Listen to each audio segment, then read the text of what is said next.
Mabuhay teammates, ito ang Basketball Universe at ako si Bill Velasco. Sa kabanatang ito, makakausap natin si Sunny Cabato, ang retired PBA champion at kauna-unahang overall draft pick ng liga, at marami po siyang mabibigat na sinasabi tungkol sa mga PhilAm na namamayagpag ngayon sa pro basketball sa Pilipinas. Pero una sa lahat, sinabi niya ang kanyang reputasyon bilang tirador ay sinadya niya para meron siyang puwang sa PBA. Nilista ko lahat ng tirador. Oh, nakakatawa to, pero ngayon ko lang kinikwento to kasi tapos na ako karir ko eh. Sila Sanchez, sila Yoyoy Villamin, Relosa, Jaworski, Fernandez, Ginabit, pinagtitira ko. Sana simulan natin doon sa amateur mo. Anong ikinalakas nung laro mo nung PABL ka pa? Nung sa PABL, 1980, 81 to 82, kinukuha na ako ng PBA. And then parang hindi ako prepare pa. So at that time, naglaro ako ng interclub kay Nat Canson. Actually, Mika muna, yung last Mika. Championship namin ako, I played for Solid Mills, Jack James kay Nat Canson. So nadisban yung Mika. So yung mga kasabay ko, yung sa Upcore, sina Padin, sina Yoyoy, sina Terry, sina Bay Cristobal, umangat sila lahat. Pero actually that time, kinukuha rin ako ng Toyota. Pero hindi kasi ako prepared na parang hindi ko pa kaya hindi pa ko kompleto yung materialis ko bilang to become a professional player. So naglaro ako kay Nat Canson ng national team 1982. Nag-fourth place kami doon. And then 1983, nag-SEA Games ako, gold din kami ng SEA Games 1983 by Larry Albano. And then after that, while playing in PABL I played for four conferences in PABL. All my teams played in the finals and I'll get 3 championships and 2 MVPs. That's why nung in-introduce yung PBA, yung drafting, that's what we call the first ever draft. Ako yun. Ako yung number one. Ako yung number one. Sinelect ako ng Shell. Ang naging problema ko nung sa PBA, kasi ngayon ko lang naikwento, kasi hindi ko naikwento yung mga previous interviews ko. Nung umakyat ako ng PBA, yung superstar nandun pa. Sina Philip, si Ray Lazaro, and then our import is more than 7 feet. So I play center, and then ang import mo 7 feet. Si Ritz Adam, I don't know kung nabutan mo si Ritz Adam. And then this the other conferences na may import, PBA play applied 2 imports. So yung lesson yung minutes played ng mga local. At that time, lalo na kayo. So press na press pa yung mga superstar, marami pang naiwan. Then, ang daming import, 2, tapos 7-footer yung isa. And then, kaya hindi ako nag-rookie of the year because nagkasakit din ako ng third conference. Maganda rin, nung All-Filipino, pumasok kami ng finals, but yung third conference, nagkasakit ako. Kaya hindi ako nakapaglaro ng third conference. So, si Leo ang nanalong rookie of the year. No. Kaya yung time na yun na sinasabi nila na bakit hindi ako nag-boom sa PBA kagad, because of that superstar still there, and then yung imports marami. 2 at saka isa. Saka may combined height pa nun eh, di ba? Combined height nun, 2. So, at saka ang player ng 12 lang. Ang coach 2 lang. Ang bellboy 2 rin. So, konti lang yung gastos ng isang team nung that time. Not like now, 8 yata assistant ko sa San Miguel. Diba? Tapos nakalipat ka rin ng ibang team, pero parang nakilala ka lalo nung nasa Ginebra ka na. Anong pinagkaiba doon? Actually, may 1-year contract pa ako sa Shell eh. Ang hindi ko nagustuhan kasi dun sa Shell, while I'm playing Shell, parang number 4 lang ako na sentro. Manny Victorino, Ray Cuenco, yun ang ginagamit nan. And then the other one is Paul Herrera. Parang nauna si Paul Herrera bago ako. Tsaka maliit din naman si Ray. Oo, so si Paul Herrera. And then kinausap ko yung manager, Ilocano rin, buti mabait. Sabi ko, mariretard ako pag di ako lumipat. Sabi ko, imagine, pang-apat akong sentro, first draft pick ako. So pinayagan ako, wala akong kapalit. That's why lumipat ako sa Great Takes kasi kinukuha ko ng Great Takes dahil walang sentro. Tama. No? Kaya ang pinakamagandang karir ko talaga sa PBA, playing Presto and 4 years in Ginebra. Yes. Because I'll get double ang average ko eh. Yeah. Dahil playing time ko sa Great Takes, okay. Sa Ginebra kay Coach Josie, okay naman. So, yun ang naging problema na late yung pag-improve ko sa PBA. Tapos after that time sa PBA, umagal ka rin doon, nakapag-MBA ka pa, bakit mo naisipan na mag-retire? Anong naging factor doon? Actually, nung nag-champion kami ng Pure Foods, kinausap ako ng Pure Foods si Eric Altamirano. Si Coach Ino. Nagdadagdag siya ng 1 year ulit para 1998, laro pa rin ako sa kanila kasi champion yung team namin eh. All Filipino eh. So, hiningi ko kay Coach Eric noon na, Coach Eric, sabi ko, ang hirap ng training natin eh, palaruin mo naman ako. So, kung pwede, every game, bigyan mo ko ng 5 minutes para may konsuelo naman dun sa hirap ng practice namin, ang hirap. Eh gustong-gusto ko, alam ko, kaya ko pa eh. So, gustong-gusto ko pa maglaro. So, nag-offer nagtayo na NBA, gusto ko maglaro talaga na I want to prove na kaya ko. Yung minuto lang ang kulang. At least ito PBA, pero minutes lang. Pero nung nasa NBA ako, nakaka-average din ako ng 25 minutes eh. So na-enjoy ko pa rin yung basketball. Now, after that, lumipat ako sa Pasig. So, From Cagayan de Oro. oo. And then nung 1 year contract ko, ginawa nila akong consultant sa team manager. So that's why, yun ang what happened. And then nung nangyari, na-disband yung Pasig. Pero huwag na natin ikwento yung naging problema kasi pangit din para sa isang tao kasi kilala rin yung kaibigan ko rin. So, kinausap ako ng Star Carrillo. Sabi, Sani, kaya mo bang patakbuhin yung team na 1 million naman? Kung galing lang sa ABS-CBN, sabi niya, kaya ko boss, pero huwag niyo hingan ng panalo. Dahil lang kukuha kong player, 60,000 per player. Eh kung 12, di almost 700.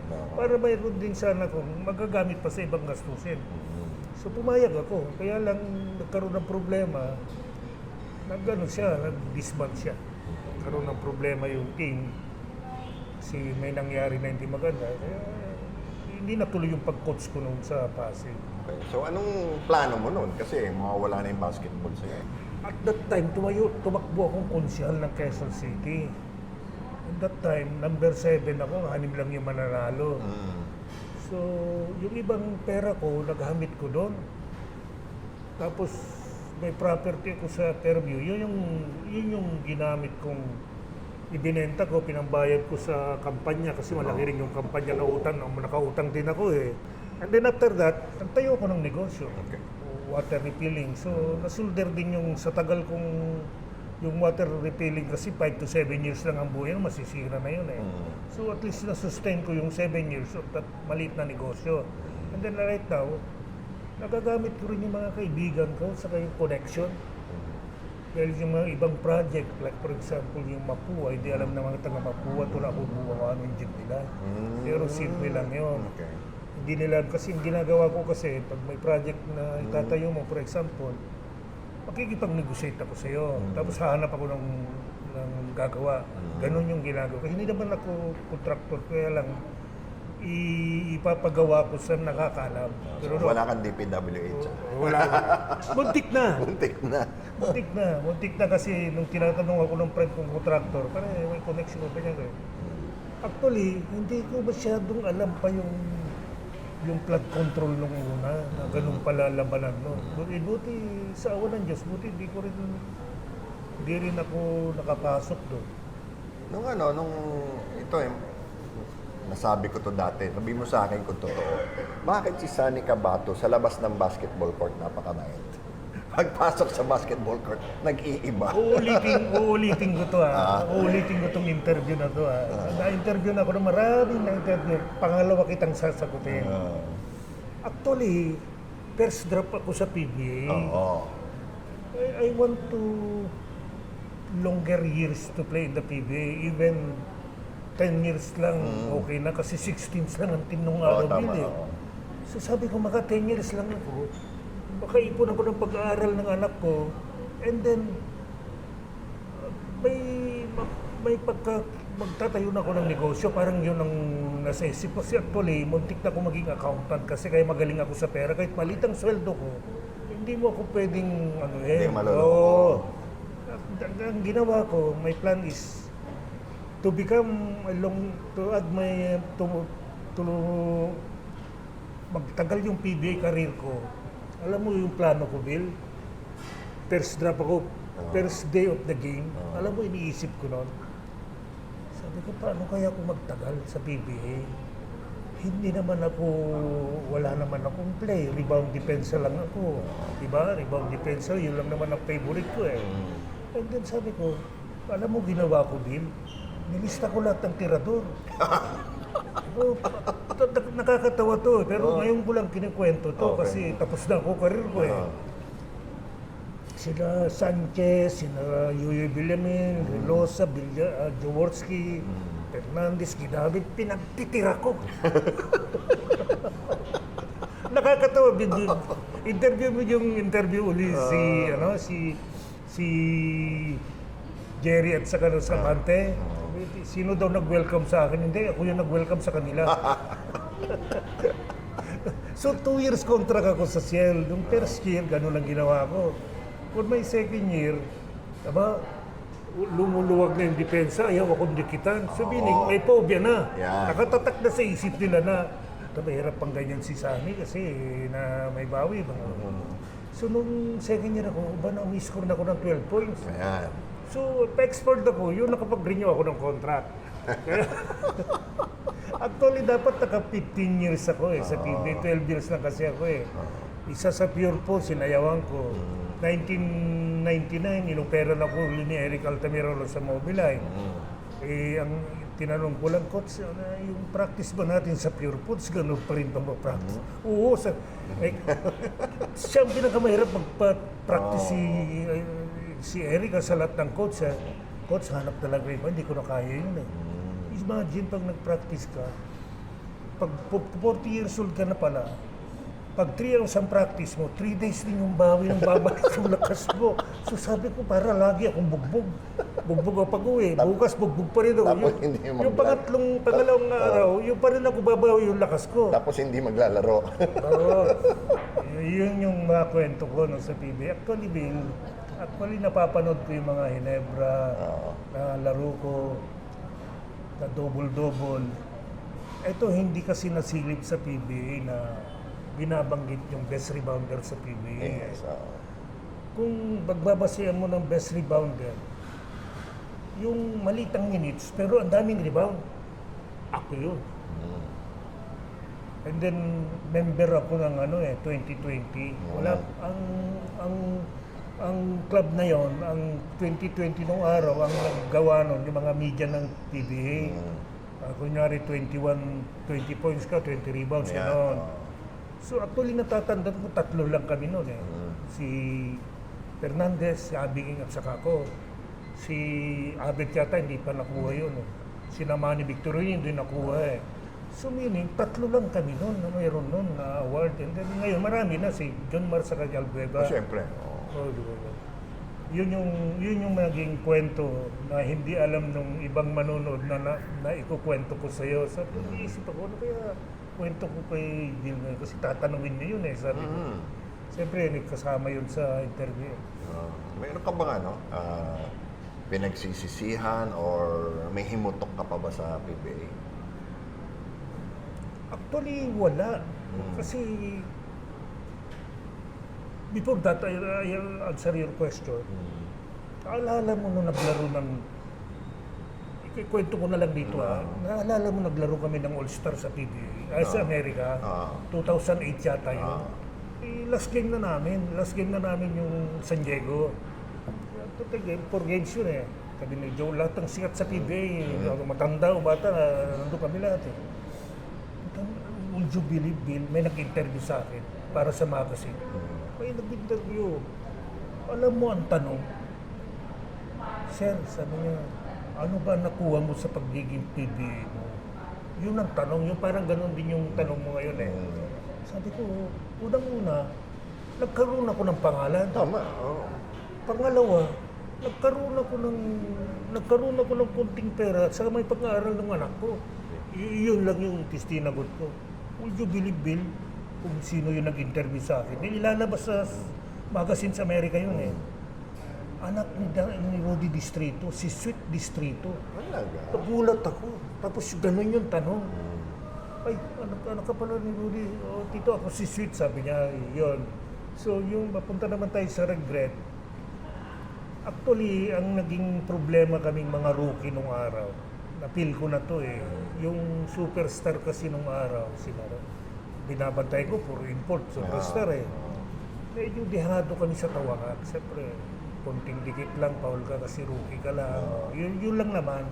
Yun lang naman naging regret ko kasi wala eh, ganun talaga eh.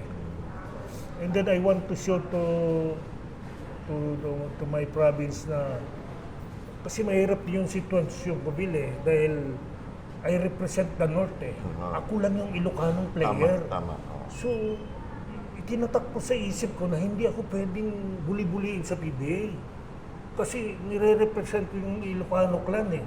Yung Solid North eh. So, kaya hindi ako matras kahit import, kahit 6'7", nung araw. At saka normal na rin kasi sa akin kasi masyado akong ambisyosong bata kasi nung bata pa ako eh. Maging CPA, maging PBA, PBA, diyan ka lang naglalaro sa lupa. Lupa pa yung court namin nung araw. So, pag kinukwento ko nung araw, wala naman naniniwala eh. Nagulat sila, nag-national player ako. Oh, di ba? Yun ang simula. Actually, maging masaya rin ako. Kaya lang ang nangyari kasi nung itong second generation na dumami na kasi ang film. Laging 1998 yun, actually, nagsimula. congressman pala si Subiri noon. Gusto ako makimiting kasi naikukwento niya na may paniniwala ko na hindi yung pila ang sagot sa PBA. Tama. Oo. Sabi ko, pero hindi na tuloy yung meeting natin namin ni Mike Subiro, ng congressman pala siya. Ang sabi ko, ano ba ang kapalit dun sa milyon-milyon na pera na dinadala sa Amerika yung pera nila? Kasi kung taga rito yung naglalaro, dito gagastusin yung pera, right? So, nawawala yung ibang pera na basketball lang ang kapalit. Di ba? Kaya naman gawin ng Pilipino. O nga, magaling sila Hatfield. So, sabihin natin magaling. Bakit may nanood ba siyang kamag-anak na galing Amerika? Wala. Si Adolfo, si Liponso, Sani Cabato. Kababayan nila, kamag-anak nila, pag may laro sa nila, manunod sila. Tama. Sino yung mga superstar dyan na sina Sigel, yung mga pila? Yun ang hindi nakita ng PBA. Tapos yung pera, dito lang sa Pilipinas. For example, si Aldiponso, yung pera niya, ininvest niya sa Urdaneta. Umikot yung pera niya doon. Diba? Si Adolfo, ganun din. Sa Cagayan, nag-invest doon. Yung pera na kinita nila, nandyan lang. Hindi yung pupunta sa Amerika. Yun yung hindi na ano. Kaya lang, ang naging problema na naman natin ngayon, dumadami yung digas sa labas na pagkakita ng player. Kaya ang PBA, na-open na naman yung mga film kahit 0.25. Actually, ang usapan nung araw, 50% yung Pilipino mo eh. O 25% lolo mo. Pag lolo mo Pilipino, 25% ka. Pwede na. Pag nanay mo Pilipino, katapag-asawa ng Amerikano, 50%.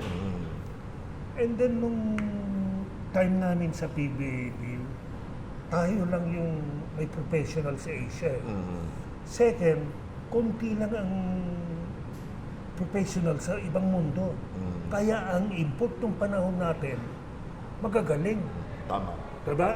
Sina Third Kill, sina Donnie Ray Bates, Coons, gagaling. Parks. Si Wes Matthews. Yeah. So yung mga klase nung araw, napupunta sa atin kasi walang professional eh. Eh ngayon, Class D na yung pumupunta. Buong Asia na. Kasi Buong may Asia mga- na, Europe pa. Wala na. Sabi ko, wala nang matitira sa atin. Eh, nangyari lang na magaling, sobrang galing lang sina Jefferson saka si Brownie. Magagaling talaga. Sila yung walang pangalan sa Amerika pero nag-show Hindi ka up sila. pangalan dito. Yun lang yung maikwento ko na ibang import nung araw kasi tayo lang ang may professional eh. Kung tatanungin ka, let's say, bata gusto maging basketball player ngayon sa panahon na to, anong ipapayo mo sa kanila? Well, kailangan gustuhin mo eh. Hindi pwede yung malaki ka na tapos half-half lang yung ano mo, hindi pwede yun eh. Malaki nga, 6'7" ka nga. Oo. Tapos ganun lang yung gusto mo, dumadating lang yung basketball, hindi pagtatrabaho mo yung bill. Imagine on our time, ako yung pinakamaliit na sentro, 6'4" lang ako eh. Kaya nung dumating sila, Iggy Pyle, Marlo Aquino, si Jan Cordial, si Navi Lubin, Benji Paras, hindi naman ako nag-weights ng araw. Nag-weights ako. Sabi ko, another 5 years. Napilitan ka. Napilitan ako kasi mas malaki sa akin eh. Malalaki sila eh. Eh ngayon, malalaki nga ngayon. Pero katulad yung in-interview mo si Ibes, ang basketball nung una, iba. Ika nga sabi ni Ibes na no have no foul, mas mahirap yun eh. Pag tinaga yung kamay mo, hindi ka na makaka-foul shot eh. Eh ngayon, konting dikit lang, foul na. Hindi pa nga dumatama, foul na eh. Mas pabor sa opensa, no? Oo. Tsaka, actually, I remember before, hindi ko alam kung sino yung commissioner eh. Minsan natira ko si Slaughter, you remember Slaughter? Greg Slaughter. Actually, hindi naman tinira, dumaan lang sa akin, tapos bumalibag sa kabilang court, doon sa, di ba, may ultra. Yeah. Pinatawag ako sa PBA. Pero hindi naman ako nanuntok sa PBA. Oo. Sabi ko, ano bang gusto natin PBA? Ano bang gagawin namin player? Ano bang gusto nyo talaga sa PBA? Gusto ba natin mapanood si Alan Kaidik na tumitira lang mag-isa? O gusto natin gayahin yung Ginebra na number 1 pinakamaraming fans? Wala nung, hindi na ako tinawag din. Tama. Hindi na ako tinawag ng PBA. Wala, basta mayroong kunting tirahan. Okay lang, normal lang yun eh. Yun ang appetizer ng PBA. Contact sport nga. Appetizer pati yun. Yun ang naging kulang sa PBA. Eh, paano ngayon sa PBA kung walang Ginebra? Pag tinanong ka, pag binanggit yung pangalan na Sunny Cabato, anong gusto mong sabihin ng tao? Anong gusto mong isipin nila? Actually, isa lang naman nakalagay sa kanila. Hindi pwedeng masyutan na madali. Hindi mo pwedeng ma-rebound na madali. Hindi mo mapapastress na laban yan. Parang ganun lang kasi ganun lang yung ganun din kasi ang gusto ko sa basketball eh. Kaya nung nag-all-star ako, nag-usap kami ni Berhel kasi naka 12 points ako ng all-star. Sabi sa akin ni Berhel Meneses, si Mayor, "O kuya, nakaka-shoot ka rin pala. Eh paano ako mag-shoot? Wala naman pasa sa akin, wala naman akong play. Pwede mag-rebound na lang." Pwede ka naman magtagal sa PBA. Yung rebounding, ay grabe. Hindi, kung panoorin ng mga bata yung kung paano ako rebound, kasi ngayon napapanood ko eh. Walang gumagawa ng gano'n. Na itatiming mo, yung pupunta mo doon sa box out, offensive rebound ka, kailangan diinan mo ng konti yung rebounder. Ganun yun. Kaya wala ako nakitang ganito ah. Parang nagdidepende lang sila sa talent, sa kalakas. Ganun yung ginawa nila.